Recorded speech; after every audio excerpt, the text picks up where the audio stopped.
Now that they've realized they can't blame black people or Hispanics without a lot of pushback because some of us are speaking up, they went to blaming white people, right? No, of course not. So they're forced to go after progressives, of course. This is rich, Johnson.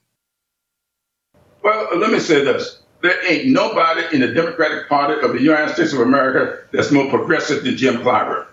Nobody. Hold on, man. Hold on.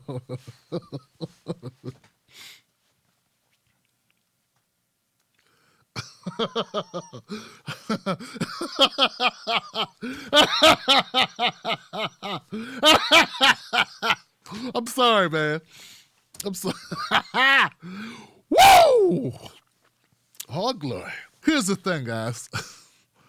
I know people want to like Jim because he's old and he's black and he's been through a lot of stuff, and he's co-founding member of, he's from Slick or Schick or Stick. Snick, that's it, Snick, him and Lewis, John Lewis, former Congressman John Lewis, deceased, the late, great John Lewis. We understand that. But what you did back in the day got nothing to do with what you're doing now, Johnson. Hell, once upon a time, Ghost on Power was a good guy. It seemed like he loved his family. Then he went with Angela, and then when he started running for office, politics, became the worst guy on the show, and he had to go. I mean, he started off okay. So did Jim Clyburn, but over time, over 30, 40 years, they say if you don't die young, you live long enough to become the devil. And Jim Clyburn's got a tail and horns. Now, I'm sorry I interrupted that shit, but here you go. Let me say this. There ain't nobody in the Democratic Party of the United States of America that's more progressive than Jim Clyburn. Nobody. I met my late wife in jail protesting the status quo. John Lewis and I, you would not call John not progressive. But John would never yell, burn, baby, burn. John would never say defund the police. As progressive as he was. And I'm just as progressive as anybody else. But I'm practical about politics. And just because it works in my district doesn't mean I'm a label or cause my friends to have to adhere to it in their districts. We just lost Joe Cunningham. I shared 6 counties with Joe Cunningham.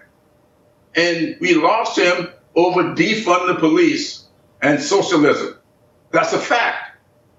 So why should I visit my safe district upon him? Let's accommodate a big tent party here. Let's say to everybody under this tent that I'm sensitive to your background, I'm sensitive to your experiences, and I'm sensitive to your constituents. And I want to help you connect with your constituents. I don't want to burden you with the kind of stuff that I can say and get away with in my district. That's not the way you treat family members. Jim Clyburn said he want to whip somebody's ass. Like he want to pay somebody a visit. Be outside with a baseball bat talking about, I know you. But let's be serious and let's slow it down. And let's take this piece by piece, okay? First of all, Jim, Joe Cunningham, I don't know this guy. If he lost his seat, not his life, right? Okay, he lost his job because people voted him out. You said they voted him out because of socialism. I say they voted him out because he didn't lean into socialism. Yeah, maybe since they were using it on him, he should have leaned into it and said, yeah, well, I want to take care of the people in my district, and this is how I plan to do it. And if you want to call me a socialist for that, go right ahead, but I want my people to have jobs and health care. But you didn't do that, did you, Joe or Jim? That's not what Joe did. So instead of fighting these terms like socialism and defund the police, he should have leaned into it. Now, if you have a Democrat that happens to be representing a district that thinks it's okay for cops to kill unarmed people, to escalate instead of de-escalate conflicts with citizens who pay their damn salary, well, maybe they shouldn't be in that district anyway. Maybe that's a district a Republican should have. See, I'm not one of those people that think just because you got more people on your team, that makes you a better team. No, you need strong people on your team who actually have the right attitude and the right politics. Just like this show. This show ain't for everybody. I'm not for everybody. I'm cool with that. In fact, I embrace it. I just need more of the people who I am for to find out about who the hell I am. I don't need to change or kiss nobody's ass. Neither is Joe Cunningham. And there's always work at the post office. Don't give me that shit. You can be whatever you want to be in your own head, right? You can say, hey, I'm a teacup, short and stout. You can say you're a ballerina dancer. You can say you're a football player. I don't know, whatever you want. But you don't get to tell us that you're progressive, okay? You don't get to tell us that you are progressive. We tell you that. And anybody who takes more pharmaceutical money than anyone else in Congress, at least last time I checked this was the case, cannot call themselves progressive. In 2020, being progressive is, do you support Medicare for all? You do not. You're not progressive. I'm sorry. It means policies, not what you did 40 years ago. Hell, 60 years ago. It's about what you do now, what you believe in now, and if you actually stand for progressive policies now. That is not to diss you for your work that you've done formerly. But we have to live in today, Jim. We can't live in yesterday.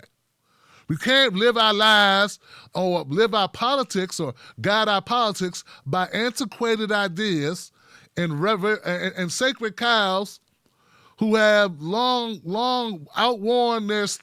You get it, Jim. You need to go sit down. That's it, Jim. You need to sit down, and you need to take a lot of people with you, like Nancy and Chuck and a lot of others need to go sit down. I have no faith that the Democrats will sit down. I have no faith that you get this or respect this or even understand the spirit in which it's given. I'm not a person that's out to disrespect my elders, okay? I'm not out to do that. But what I will not do is allow you to pretend out loud to all the rest of us that you are progressive when you're not, okay? So there it is.